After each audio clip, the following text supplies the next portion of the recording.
Здравствуйте, дорогие друзья! Меня зовут Елизавета, я являюсь сотрудником ФГБУ «Заповедная Мордовия». Сегодня мне выпала честь прогуляться не просто по экологической тропе, а экологической квест-тропе. Здесь не ступает нога туриста без сопровождающего, но так как я являюсь сотрудником, я пройду этот квест одна. Ну как одна, со мной Михаил оператор, надеюсь, он не даст нам заблудиться. Сейчас мы находимся с вами на входной группе. Я познакомлюсь с картой, прострою себе маршрут, и мы отправимся с вами в путь. Так, здесь. Ну что, путь мне понятен. Я надела удобную одежду, мои ноги и руки закрыты. От солнца я взяла с собой кепочку фирменную. Вода, немножко перекус, все со мной. Я готова. Поехали!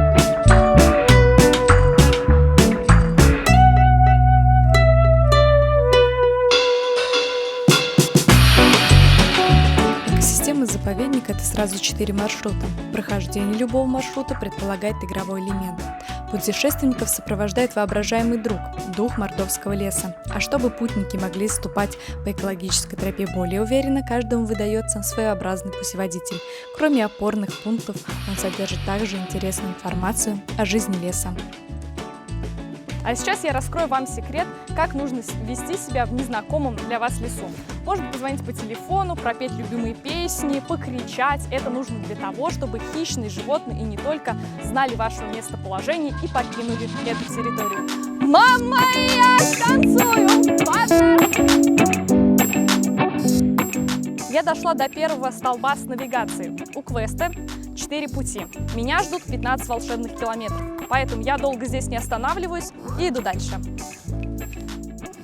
А вот и еще один столб с навигацией. Знающий человек может по нему определить, где у нас север, юг, запад или восток. Но я буду надеяться, что север там. У меня выбора нет, поэтому я иду туда. Дорогие друзья, это не север. Я, кажется, заблудилась. Боже мой, это болото. Я нахожусь сейчас на болоте. Караул! Спасите меня кто-нибудь! Заблудиться в незнакомом лесу очень легко. Не стоит отставать от основной группы. Ориентируемся по указателям. Еще существует миф, что от медведя можно спастись, залазя на деревья.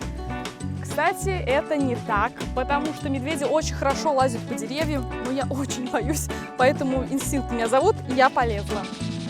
Насчет встречи с медведем я пошутила, но такие встречи возможны. Поэтому перед путешествием по экологической квест-тропе экскурсовод проводит инструктаж.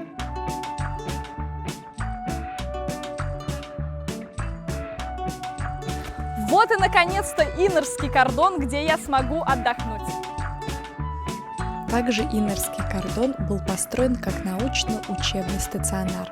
Основная база для проведения экологических лагерей, слетов, студенческих практик. Берег Иннерки – озеро Старица, родившееся из древнего русла реки. На его берегах и в глубоких темных водах сохранились редкие виды растений и 2 самых удивительных полуводных хищника Мордовии – выдра и русская выхухоль. Ну вот я передохнула, теперь я спокойно могу продолжить свое путешествие. Под пологом заповедного леса вы насладитесь ароматом трав, цветов, в том числе краснокнижных. А это у нас царская столовая, но, к сожалению, она не для людей, поэтому мне не понадобится ложка.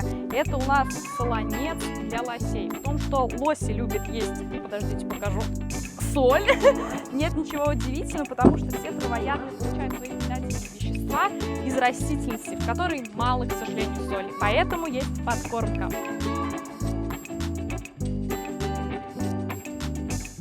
Река Пушта.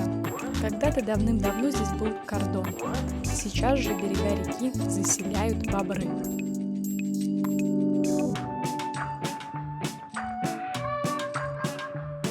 Идя по длинному пути, вы, конечно же, проголодаетесь, как и я, и захотите отдохнуть.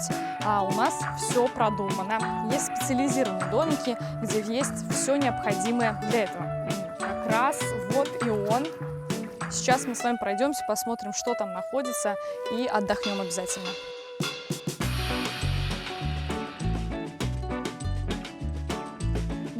терять и минуты, и пока я пью чай свой горяченький, буду рассказывать вам про сосновые и еловые леса.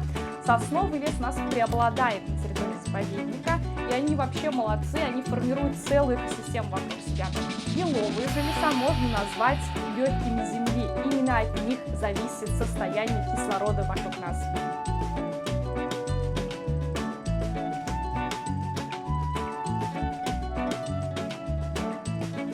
Конечно же, я не показала весь процесс прохождения мною квеста. Ведь какой интерес приезжать на экологическую квест-тропу, если все знаешь наперед?